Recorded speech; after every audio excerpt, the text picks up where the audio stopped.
നമസ്കാരം. 4K ന്യൂസിലേക്ക് സ്വാഗതം. കർണാടക സർക്കാരിന്റെ നേതൃത്വത്തിൽ സംഘടിപ്പിച്ച പരിപാടിയിൽ പങ്കെടുക്കാനെത്തിയ ഇന്ത്യൻ വംശജയായ കവിയും UK വെസ്റ്റ്മിൻസ്റ്റർ സർവകലാശാല പ്രൊഫസറുമായ നിതാഷ കൗളിനെ വിമാനത്താവളത്തിൽ തടഞ്ഞുവെച്ച ശേഷം തിരിച്ചയച്ചു. സിദ്ധരാമയ്യ സർക്കാരിന്റെ നേതൃത്വത്തിൽ നടത്തിയ ഭരണഘടനാ കൺവെൻഷനിൽ പങ്കെടുക്കാനെത്തിയതായിരുന്നു ഇവർ. ബംഗളൂരു വിമാനത്താവളത്തിൽ നിന്നും പുറത്തിറങ്ങാൻ പോലും എമിഗ്രേഷൻ വിഭാഗം സമ്മതിച്ചില്ല. തുടർന്ന് മണിക്കൂറുകൾക്ക് ശേഷം ഇവരെ ലണ്ടനിലേക്ക് തിരിച്ചയക്കുകയായിരുന്നു. RSSന്റെയും തീവ്ര ഹിന്ദു സംഘടനകളുടെയും നിശിതമായി വിമർശിക്കുന്നതിന്റെ പേരിലാണ് നിതാഷ കൗളിനെതിരെയുള്ള നടപടിയെന്ന ആക്ഷേപം ഉയർന്നിട്ടുണ്ട്.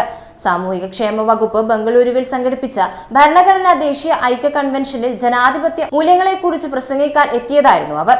Overseas citizens of India card ഉൾപ്പെടെയുള്ള തിരിച്ചറിയൽ രേഖകൾ കാണിച്ചിട്ടും ബംഗളൂരുവിൽ പ്രവേശിക്കാൻ അധികൃതർ അനുവദിച്ചില്ലെന്ന് ഇവർ ലണ്ടനിൽ ചെന്ന് ഇറങ്ങിയ ശേഷം എക്സിൽ കുറിച്ചു. ബംഗളൂരു വിമാനത്താവളത്തിൽ ഇറങ്ങുന്നതുവരെ ഇന്ത്യയിൽ ഇത്തരത്തിൽ വിലക്കുള്ള കാര്യം തന്നെ അറിയിച്ചിരുന്നില്ല. ലോകത്തെ ഏറ്റവും വലിയ ജനാധിപത്യ രാജ്യം തന്റെ വാക്കുകളെയും പേനയെയും എന്തിനാണ് ഭയക്കുന്നതെന്ന് നിതാഷ കൗൾ ചോദിച്ചു. കർണാടക സർക്കാരിന്റെ പ്രത്യേക ക്ഷണിതാവായ തന്നെ കേന്ദ്ര സർക്കാർ കാരണം കൂടാതെ വിലക്കുന്നത് എങ്ങനെയാണ്? ഡൽഹിയിൽ നിന്നുള്ള ഉത്തരവ് പാലിക്കുക മാത്രമാണെന്നാണ് എമിഗ്രേഷൻ ഉദ്യോഗസ്ഥർ തന്നോട് പറഞ്ഞത്.